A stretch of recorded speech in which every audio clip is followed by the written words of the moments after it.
Me van a permitir que les tutee, porque yo creo que, bueno, pues cuando uno está en un congreso, la formalidad, la distancia hasta que nos ponen de la mesa en alto, ¿verdad? Parece que nos tienen que separar, pero no, lo que yo creo que estamos haciendo una especie de círculo para compartir conocimientos, de eso se trata, ¿no? Y compartir experiencias. Y yo, fijaos, quería iniciar con una reflexión.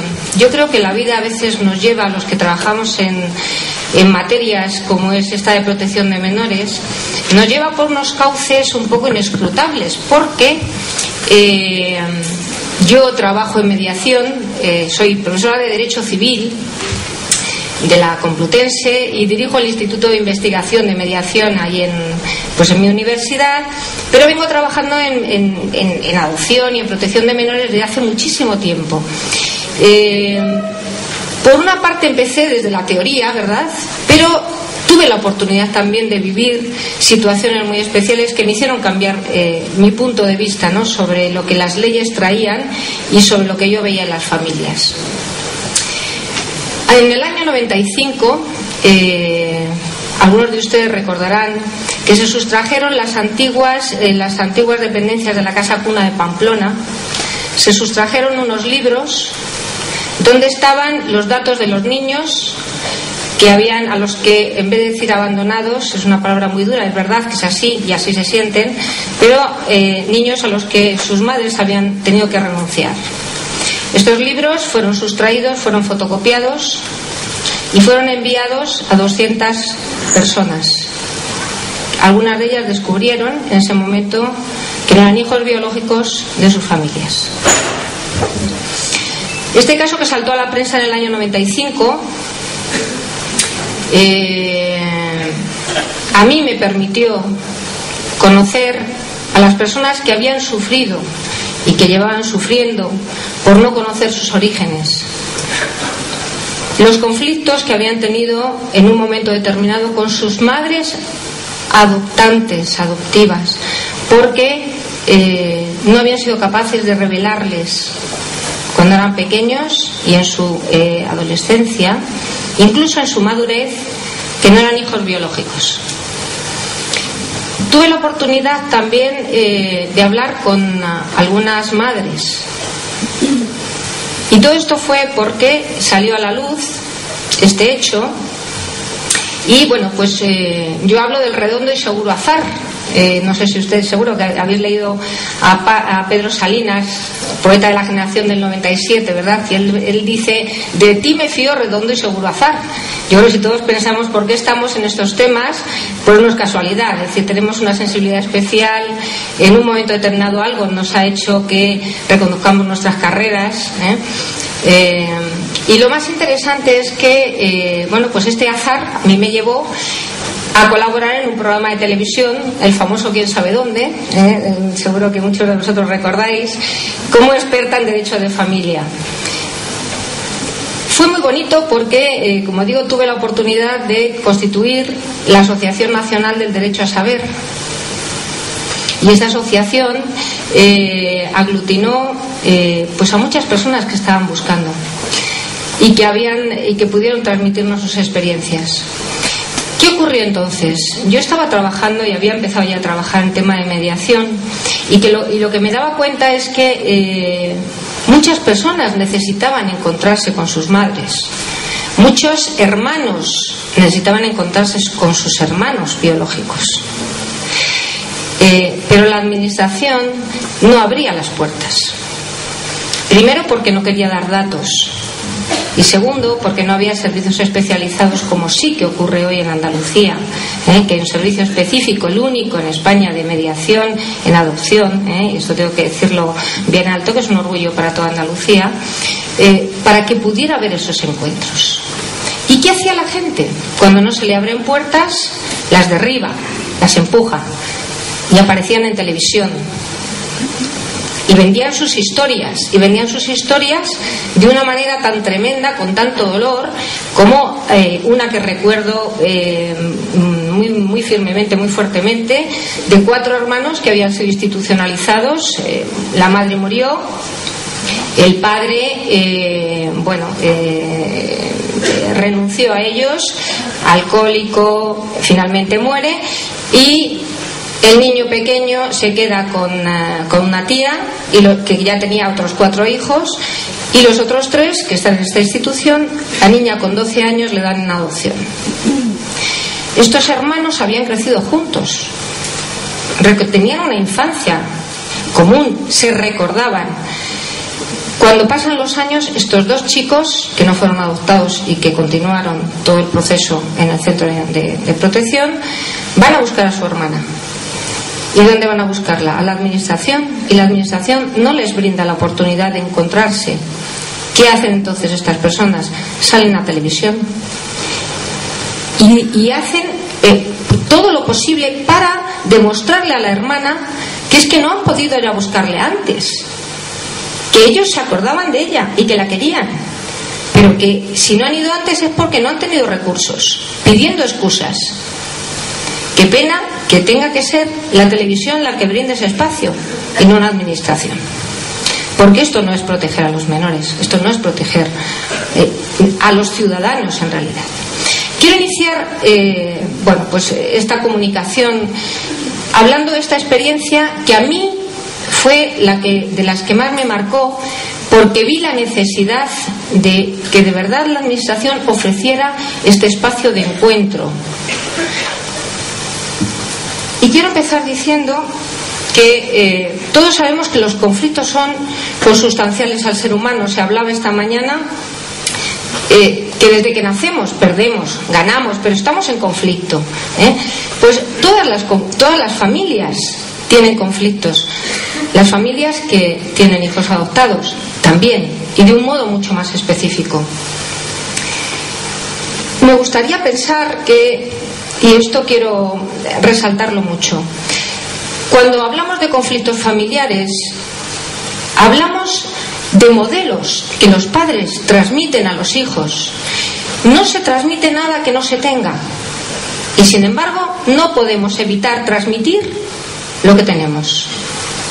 Esto es muy importante, porque si es una familia donde los padres utilizan la violencia para relacionarse, no les pueden decir a los niños: no os peguéis, no os gritéis, porque el modelo que están trasladando a sus hijos es el de violencia.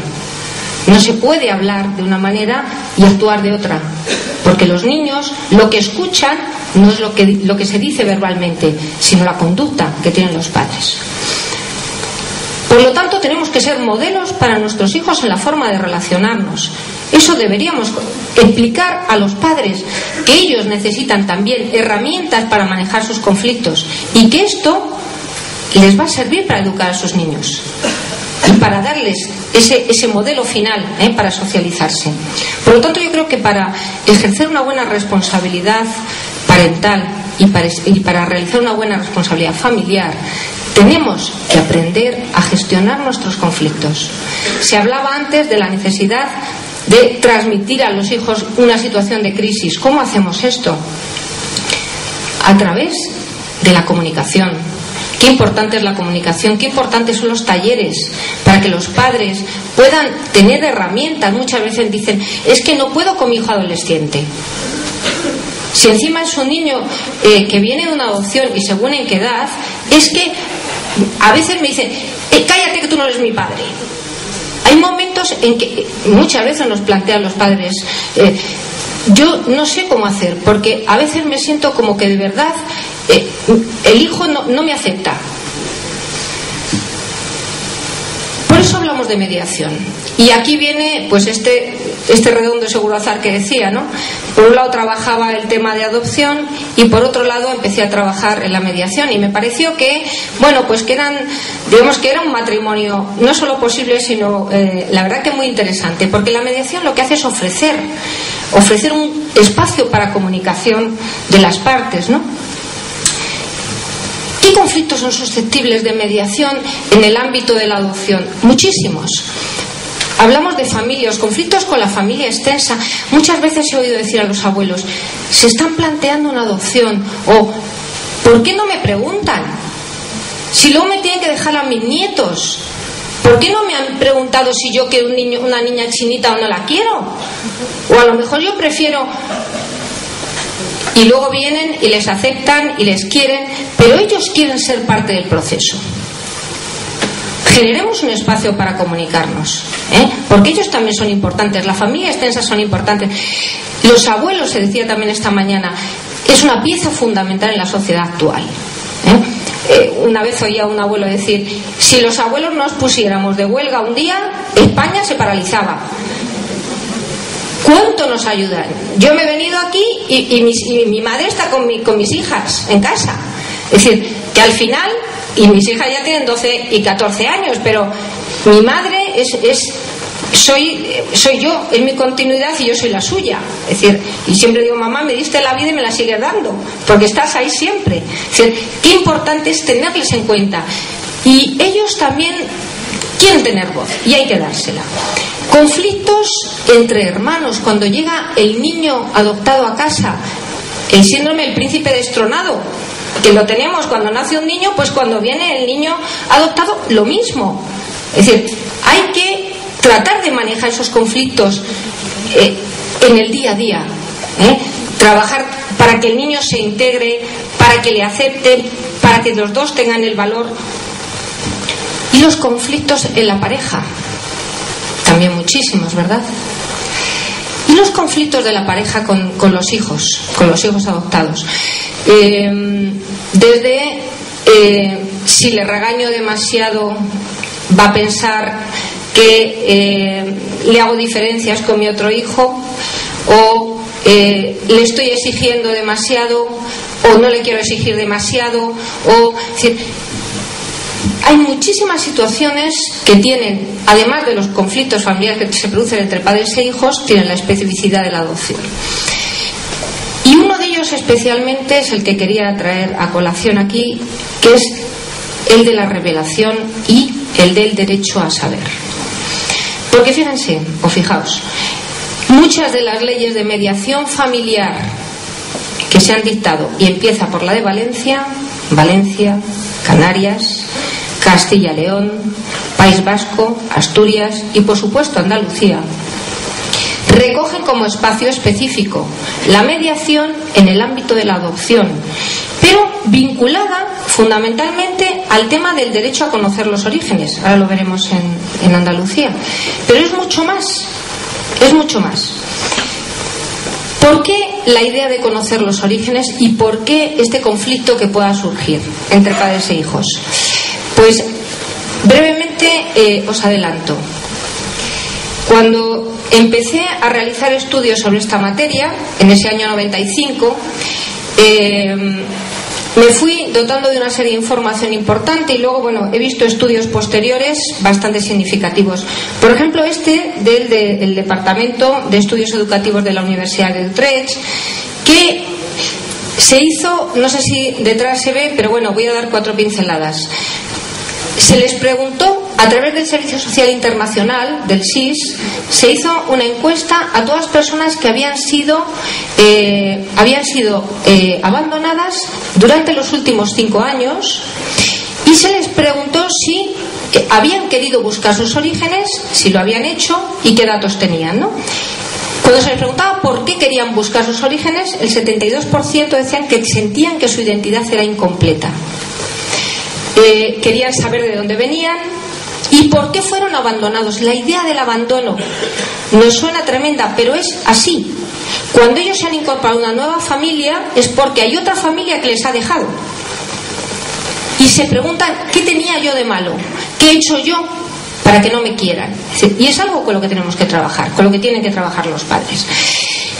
Y en este estudio, fijaos que es a nivel mundial, buscaban un espejo biológico. Esto es algo que yo escuchaba en aquellas reuniones que teníamos, que nos permitió tener televisión española en la trastienda, que esto la verdad es que fue muy interesante porque nos permitió poder escuchar a estas personas que habían tenido noticia, algunas, como digo, de que eran adoptadas a través de estas fotocopias de este libro, y nos decían, es que yo quiero saber si me duele la espalda porque mi madre tenía un problema, o yo quiero saber a quién me parezco, o yo quiero saber, es decir, el espejo biológico, el sentimiento, el sentido de identidad, es un derecho de la personalidad. Es decir, ¿De dónde vienes? ¿Qué eres? ¿Qué traes de